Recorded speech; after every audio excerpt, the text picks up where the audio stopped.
Each June, the world comes to a grinding halt.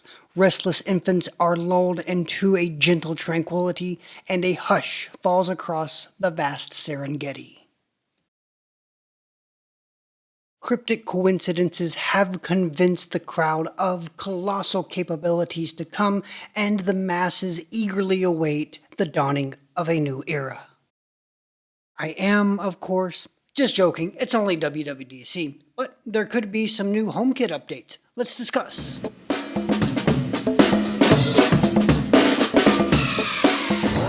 Greetings Internet, it's Dustin again with my HomeKit Home, and that's right, WWDC is upon us yet again, and that means that very soon we'll start to see new features roll out across all of Apple's software platforms, and that means, well, probably HomeKit, if that is its real name. Prior to this year's event, MacRumors broke a story about a potential HomeOS, and we'll talk more about that towards the end of the video, but here are the top 5 features that I'd like to see come to HomeKit in 2021. So if you're excited about WWDC, smash that like button, and don't forget to subscribe and turn on notifications for all things HomeKit in iOS 15.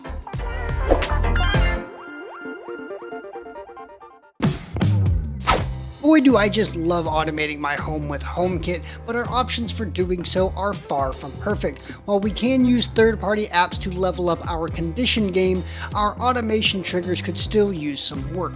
Instead of using a single accessory to set off our automations, what if we say something like this one and that one? How about this one or that one?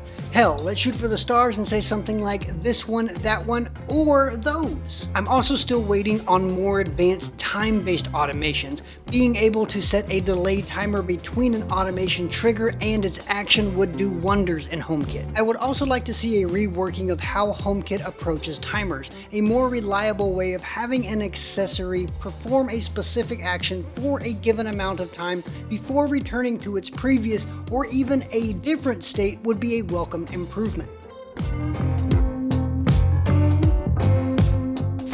I've been ranting and raving about enhanced multi-user support ever since we got Apple's Home app.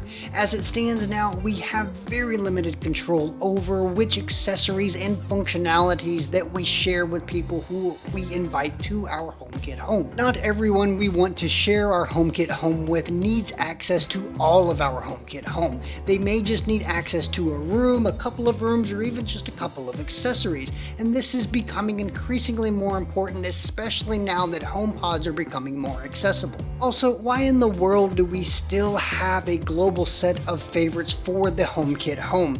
If you live in a home with more than one person, you know that nobody in that home uses it in the same way, so it just makes sense that the individual user would have their own HomeKit favorites. Get it together, Apple. I still think, as I mentioned in a previous video, that HomeKit Quick Actions should move from Control Center to the Today view as widgets. There's just more space and capabilities with this interface. And we've seen just how powerful these integrations can be from the likes of HomeCam and Home Plus, which I also recently did a video on. However, these widgets can't be moved to our home screens. Nearly a year on, and we're just now seeing third-party HomeKit home screen widget integrations with the next generation version of Home Run. I haven't personally gotten a chance to check it out yet, but if you have, let me know your impressions in the comments section. Ever wanted to know what the temperature is on your back porch without having to grab your phone and swipe around or ask Siri? Ever been away from the house and wanted to know if your humidifier is automating properly?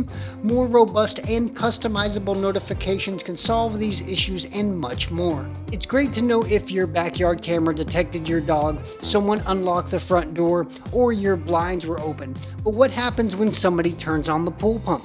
What happens if your child is watching TV when they shouldn't be? Or maybe they left the light on for too long? Again, I want these types of notifications from HomeKit.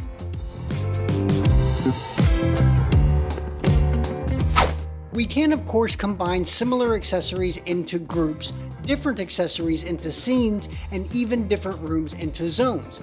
But what happens when we put all of these ideas together? Enter HomeKit modes. As I see it, HomeKit modes would allow us to pick and choose accessories and their actions, groups, scenes, rooms, zones, and even automations, put them together into a group and have them act in a particular way whenever that mode was chosen. Take, for example, watching a movie. You may have a scene that turns on your Apple TV, dims the lights, and warms up your popcorn machine, but it's all ruined because your motion sensor doesn't know that you're watching a movie, but it would if you had movie mode. This idea could be expanded so much further for things like seasons or holidays or even work modes, so feel free to use this one, Apple. At the top of the video, I talked about a story that appeared a few days ago on Mac Rumors, and I'll link it in the description box just below that like button.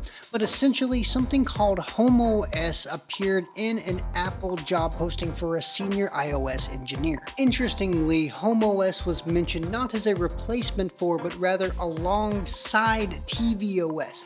If you're keeping tabs, HomePod started out with a stripped down version of iOS, then it moved over to something called AudioOS. And then now I believe, if I'm not mistaken, that it's running on some sort of adapted version of tvOS. So at this point we can really only speculate, and we'll know for sure in a couple of days, but HomeKit as a smart home platform isn't going anywhere anytime soon.